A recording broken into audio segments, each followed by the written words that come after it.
Smart ইংলিশের আরও একটি এপিসোড নিয়ে চলে এসেছি আমি। আজকে আমরা পড়ব ক্লাস 11-এর ফার্স্ট সেমিস্টারের একটি কবিতা, যে কবিতাটির নাম হচ্ছে আমাদের দ্য সেকেন্ড কামিং। লেখকের নাম হচ্ছে W B. Yeats, William Butler Yeats. ঠিক আছে, আগে কিন্তু এই ফার্স্ট সেমিস্টারে যে কবিতাগুলো আছে, মানে ব্যাঙ্গল সেলার্স আর আমাদের যে ছিল কম্পোজড আপন ওয়েস্টমিনিস্টার ব্রিজ, সেইগুলোর ভিডিও কিন্তু তোমরা আমার চ্যানেলেই পেয়ে যাবে। অসুবিধা থাকলে অবশ্যই কিন্তু একবার দেখে নেবে। সমস্ত কিছু সহজ সরল ভাষায় একেবারে বোঝানো আছে, কোনোই সমস্যা থাকবে না। আর এমসিকিউ তো এবার যেহেতু তোমাদের পরীক্ষা এমসিকিউ বেসড এখন যেহেতু শুরু হয়েছে, সুতরাং টেক্সটটা কিন্তু খুব ভালোভাবে পড়তে হবে। টেক্সটটা পড়ার জন্য তোমরা কিন্তু অবশ্যই ভিডিওগুলো একটু দেখে নেবে। তাহলে আমরা শুরু করছি আজকে দ্য সেকেন্ড কামিং। এই কবিতাটা, এই যে সেকেন্ড কামিং কবিতাটা, এই কবিতাটার প্রধান বিষয়বস্তু দেখো। প্রধান বিষয়বস্তু হচ্ছে সেকেন্ড মানে দ্বিতীয়বার, কামিং মানে হচ্ছে জন্মানো বা আসা। এই কবিতাতে এখানে বোঝানো হচ্ছে যে কামিং মানে জন্মানো বা পুনরায় আসা। তাহলে সেকেন্ড কামিং মানেটা কি হচ্ছে? পুনরায় কেউ আসছে। কে আসছে? প্রশ্নটাই আমাদের মনে তাহলে এটাই হবে, কে আসছে। একটা জাস্ট সাধারণ ব্যাপার ভেবে দেখো তো, যখন আমরা এই পৃথিবীতে বাস করি, এই পৃথিবীতে যখন চারিধারে পাপ, খারাপ কাজ, অন্যায়, অত্যাচার যখন প্রত্যেকটা মানুষদের মধ্যে ঘটছে বা প্রত্যেকটা মানুষের সাথেই যখন ঘটছে, সেই সময় আমাদের বাঁচাতে পৃথিবীতে কে অবতার রূপে জন্মগ্রহণ করে? বলো তো দেখি। হ্যাঁ, একদম ঠিক বলেছ, ভগবান। ভগবানই অবতার রূপে আমাদের এই পৃথিবীতে জন্মগ্রহণ করে। তাই জন্যেই কবি বলতে চাচ্ছেন যে আমাদের যেহেতু এখন এই সম্পূর্ণ পৃথিবীতে প্রচণ্ড পাপ, হিংসা, যন্ত্রণা, জ্বালাতন, মানে রোজ খুনোখুনি, মার্ডার, এভরিথিং, যখন সব কিছু যখন হচ্ছে, তখন আমাদের এই পরিস্থিতিতে একমাত্র আমাদের বাঁচাতে পারবে একজন। তিনি কে? তিনি হচ্ছেন আমাদের অলমাইটি, তিনি হচ্ছেন আমাদের ভগবান। যেহেতু আমরা যেহেতু হিন্দু পুরাণ অনুসারে আমরা জানি যে বিষ্ণুর যে 10টা অবতার আছে, তার মধ্যে কোনোটা মৎস্য অবতার, কুর্ম অবতার, এবং সবশেষে কলিযুগ যখন অন্ত হবে, তখন আমাদের বাঁচাতে আসবেন এবং সত্য বা ধর্ম স্থাপন করবেন যিনি, তার সেই ক্যারেক্টারের নাম হচ্ছে কল্কি। কল্কি অবতার আসবে এবং তিনি আমাদের জন্য ধর্ম স্থাপন করবেন এবং অধর্মকে বিনাশ করবেন। এটা আমরা জানি, সকলেই প্রায় জানি। সুতরাং তাহলে বিবলিক্যাল মতে, মানে বাইবেলের মত অনুসারে বা ক্রিশ্চিয়ানদের মত অনুসারে কবি বলতে চাচ্ছেন যে আমাদের যেমন কল্কি অবতার আসবে, তাহলে ক্রিশ্চিয়ানদের মতে তাহলে কোন অবতারটা আসবে? ঠিক আছে, কবি তার উপরেই একটা বর্ণনা দিয়েছেন। তাহলে আমরা টেক্সটটা পড়তে পড়তে আমরা বুঝে নেব। প্রথমে এই টেক্সট থেকে দুটো জিনিস বলে দিই। এই টেক্সটটা যে সেকেন্ড কামিং, এই টেক্সটটার আসল নাম হচ্ছে দ্য সেকেন্ড বার্থ। পরে এটার নাম করা হয়, বার্থটাকে পাল্টে দিয়ে এটাকে করা হয় সেকেন্ড কামিং। এটা হচ্ছে ফার্স্ট পয়েন্ট। 2 নম্বর হচ্ছে এটি প্রথম প্রকাশিত হয় দ্য ডায়াল নামক ম্যাগাজিনে। ডায়াল, DIAL, ডায়াল নামক ম্যাগাজিনে এই কবিতাটি প্রথম পাবলিশড হয়। আর এটি পাবলিশড হয় 1919 সালে। এই তিনটে জানলেই আশা করি আর বেশি কিছু জানার প্রয়োজন পড়বে না। তাহলে চলো কবিতাটা শুরু করা যাক। বলছে turning and turning in the widening gyre. বলছে টার্নিং, টার্নিং মানে ঘোরা, অ্যান্ড টার্নিং এবং পুনরায় ঘুরছে। ইন দ্য ওয়াইডেনিং জায়ার, ওয়াইড কথার অর্থ হচ্ছে চওড়া। আমরা ক্রিকেট খেলায় দেখেছি আম্পায়ার ওয়াইড দেয়, মানে দাগের বাইরের দিক দিয়ে বল গেলে বা বলটা বেশি চওড়া দিয়ে চলে গেলে সেই ক্ষেত্রে আমরা ওয়াইড দেয় আম্পায়ার। তাই বলছে turning and turning in the widening gyre, মানে একটা জিনিস যেটা ঘুরছে, পুনরায় ঘুরছে। In the widening gyre, gyre কথার অর্থ হচ্ছে বলয়, গোলাকার। এমন একটা জিনিস যেটা প্রথমে অল্প ঘুরতে ঘুরতে যেটা বড়ভাবে ঘুরছে। যেমন আমরা কল্পনা করে নিই যে যখন কোথাও সাইক্লোন হয়, কোথায় টাইফুন হয়, যে ঝড়গুলো হয়, সেই ঝড়ের কেন্দ্রটা, নিচটা কিন্তু থাকে একটা ছোট্ট জায়গায়, সরু জায়গায়, কিন্তু তার উপরের বলয়টা কিন্তু অনেক বড়ভাবে ঘুরতে থাকে। বোঝা গেল? তাই বলছে যে turning and turning in the widening gyre, এমন একটা জিনিস যেটা ঘুরছে বলয়ের আকারে, the falcon cannot hear the falconer. Falcon, falcon কথার অর্থ হচ্ছে বাজ পাখি। ফ্যালকন কথার অর্থ হচ্ছে বাজ পাখি, তাই বলছে the falcon cannot hear the falconer. Falcon মানে বাজ পাখিটা, আর তার ফ্যালকনার মানে তার মালিকের, সেই বাজ পাখির মালিকের কথা আর শুনছে না। তাহলে ভেবে দেখো, তাহলে মানে পরিস্থিতিটা তখন পৃথিবীর কেমন, যে একটা প্রাণী তার প্রভুর কথা শুনছে না, বা বাড়ির বাচ্চারা তার অভিভাবকদের কথা শুনছে না, বা কোনো দেশের লোকেরা তাদের প্রধানের কথা শুনছে না, এমন একটা পরিস্থিতির সৃষ্টি হয়েছে, কবি বলছেন। আর এই পুরো কবিতাটার প্রেক্ষাপট, কবিতাটা সম্পূর্ণ ফার্স্ট ওয়ার্ল্ড ওয়ারকে কেন্দ্র করে করা। কবিতাটা সম্পূর্ণ কাকে কেন্দ্র করে করা? ফার্স্ট ওয়ার্ল্ড ওয়ারকে কেন্দ্র করে করা, মানে ফার্স্ট ওয়ার্ল্ড ওয়ারের পরেই কবি এই সম্পূর্ণ আলোচনাটা করেছেন। মানে তারপরে তিনি কি কি দেখেছেন না দেখেছেন সেই নেই আমাদের এই কবিতাটা। বোঝা গেল?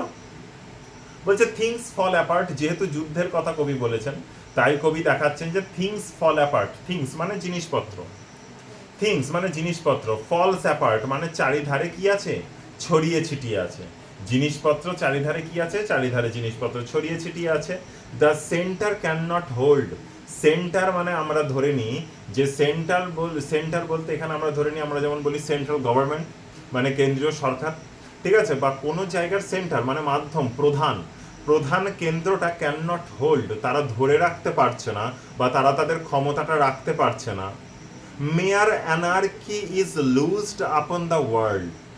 মেয়ার অ্যানার্কি, অ্যানার্কি কথার অর্থ হচ্ছে অরাজকতা, স্বৈরাচারিতা, মানে খুন, একদম হচ্ছে চুরি, ছিনতাই, ডাকাতি, মারামারি, ভাইয়ে ভাইয়ে শত্রুতা, স্বামী স্ত্রীতে অশান্তি, তাই তো সমস্ত কিছু, এই যে অরাজকতা সারা পৃথিবীটাকে একদম লুজড মানে একদম আলগা করে দিয়েছে। মানে সারা পৃথিবীতে তুমি যেদিকে তাকাবা, এখন এমনি আমরা নিউজ চ্যানেল খুললেও অবশ্যই আমরা সেটাই দেখতে পাই, যেদিকে তাকাবো আমরা সেই দিকেই শুধু ওই একই জিনিস, যে না হয় খুন হয়েছে, না হয় ছিনতাই হয়েছে, না হয় মার্ডার হয়েছে, না হয় অশান্তি, সামহাও এই সমস্ত জিনিসগুলোই আমরা দেখি। তাই বলছে যে কবি বলছে চারিধারে অরাজকতা একদম ছড়িয়ে রয়েছে। The blood dimmed tide is loosed and blood dimmed tide is loosed. এবং এই যে প্রথম বিশ্বযুদ্ধের যে ঘটনাটা ঘটেছে, এই যে প্রথম বিশ্বযুদ্ধের যে ঘটনাটা ঘটেছে, তার ফলে প্রচুর মানুষের প্রাণ গিয়েছে। এই প্রচুর মানুষের যে প্রাণ গিয়েছে তার ফলে কি হয়েছে? একটা রক্তের টাইড মানে স্রোত, একটা রক্তের স্রোত চারিধারে ছড়িয়ে রয়েছে।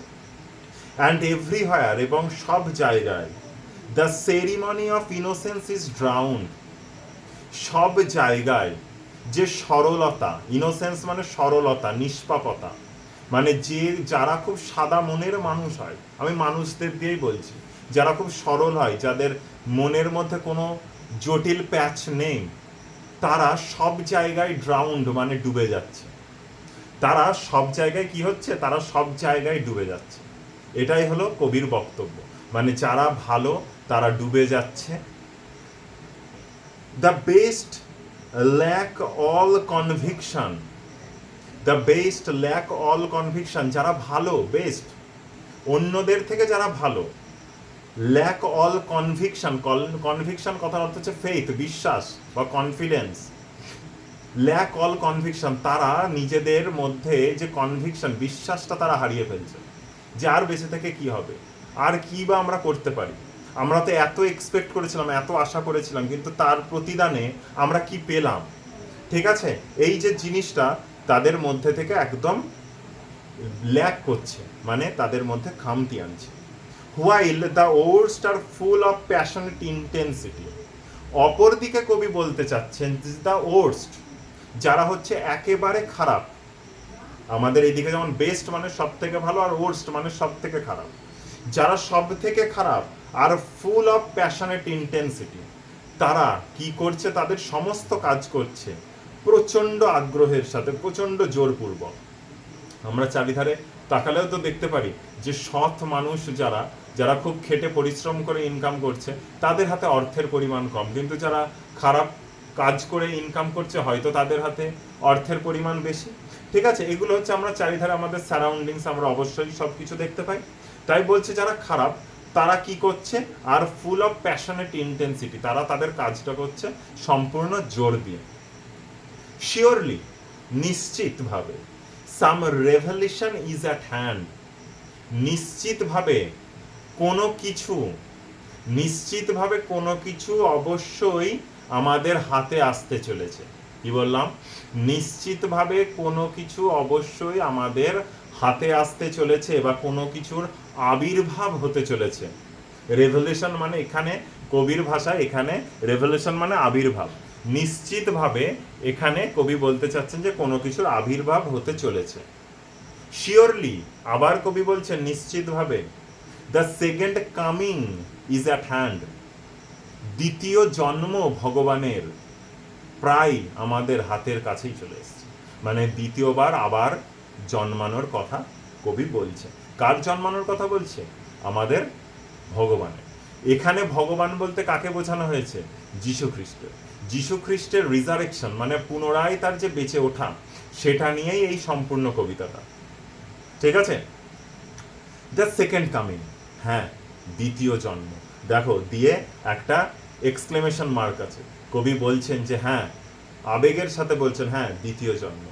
Hardly are those words out, যখনই আমার মুখ থেকে এই শব্দগুলো বেরোয় যে দ্বিতীয় আবার জন্ম, যখনই তার মনে এই মানে মুখ থেকে, কবির মুখ থেকে এই কথাগুলো বেরোয়, when a vast image out of spirituous Mondi, বলছে তখনই আমার চোখের সামনে ভেসে ওঠে একটা চরিত্র বা একটা ইমেজ, ছবি, ভগবানের একটা ছবি আমার চোখের সামনে ভেসে ওঠে।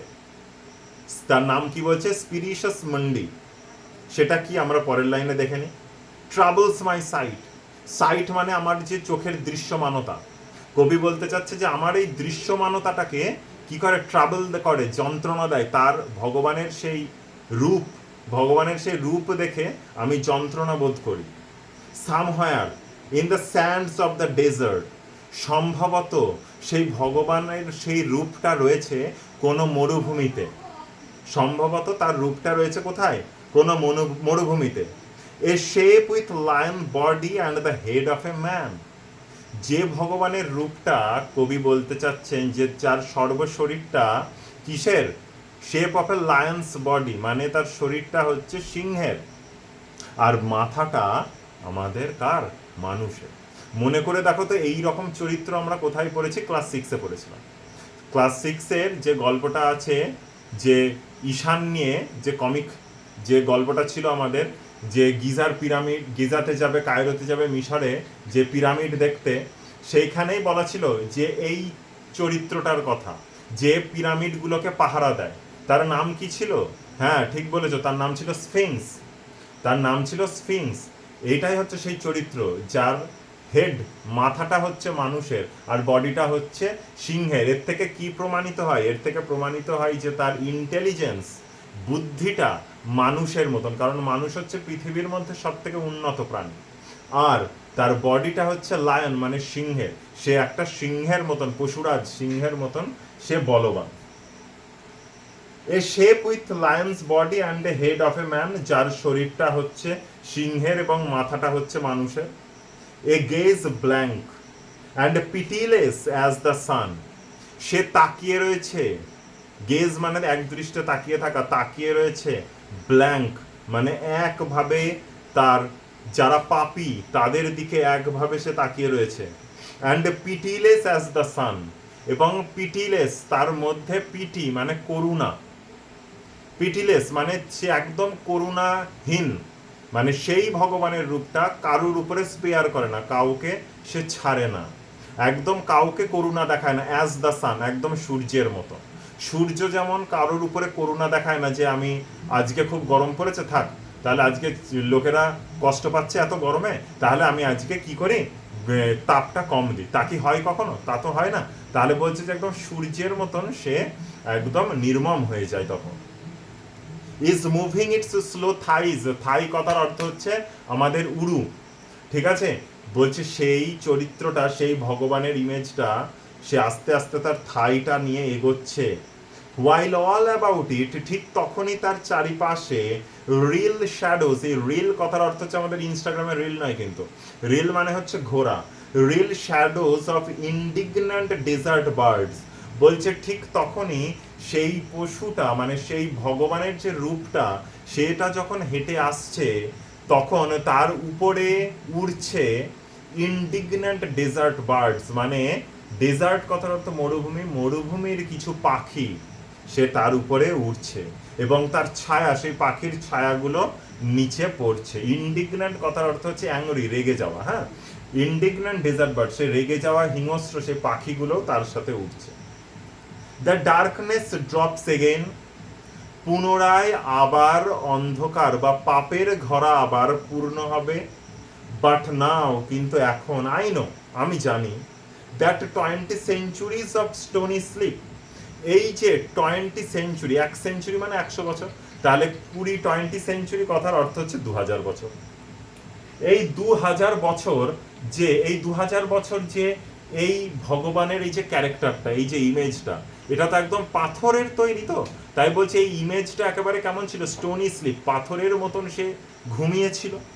ওয়ার ভেক্সড, তাকে এবার এই পাপী মানুষেরা, এই কলিযুগের পাপী মানুষেরা সেই ভগবানের ওই চরিত্রটাকে, ওই ইমেজটাকে ভেক্সড, ভেক্সড কথার অর্থ হচ্ছে ডিস্টার্ব, ভেক্সড কথার অর্থ হচ্ছে ডিস্টার্বড, মানে তাকে জ্বালাতন করেছে।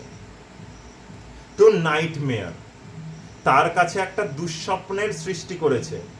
By a rocking cradle, rocking cradle কথার অর্থ হচ্ছে দোলনা, ঠিক আছে, কিন্তু এখানকার লাইনটার মানে হচ্ছে were vexed to nightmare by a rocking cradle, মানে যখন সে ভগবানের চরিত্রটাকে কি করা হয়েছে, তাকে ভেক্সড করা হয়েছে, মানে তাকে যখন বিরক্ত করানো হয়েছে, তাকে যখন বিরক্ত দেওয়া হয়েছে, অস্বস্তিকর পরিস্থিতির মধ্যে যখন সে পড়েছে, তখন কি হয়েছে, এবার ভগবানের সেই রূপটা পাপী মানুষদের একদম নাইটমেয়ার হয়ে গেছে, মানে দুঃস্বপ্নের কারণ হয়ে দাঁড়িয়েছে। একদম লাস্ট দুটো লাইন দেখো, অসাধারণ লাইন, বলছে অ্যান্ড হোয়াট রাফ বিস্ট, কি ভয়ঙ্কর এই ভগবানের চরিত্রটা, মানে এই রূপটা। কবি বলছে, কবি কল্পনা করছে যে ভগবানের রূপটা কি মারাত্মক। Its hour come round at last, অবশেষে ভগবানের এই চরিত্রটা আসার সময় পৃথিবীতে হয়ে গেছে। আওয়ার মানে সেই শেষ ঘন্টা, সেই শেষ ঘন্টা চলে এসেছে।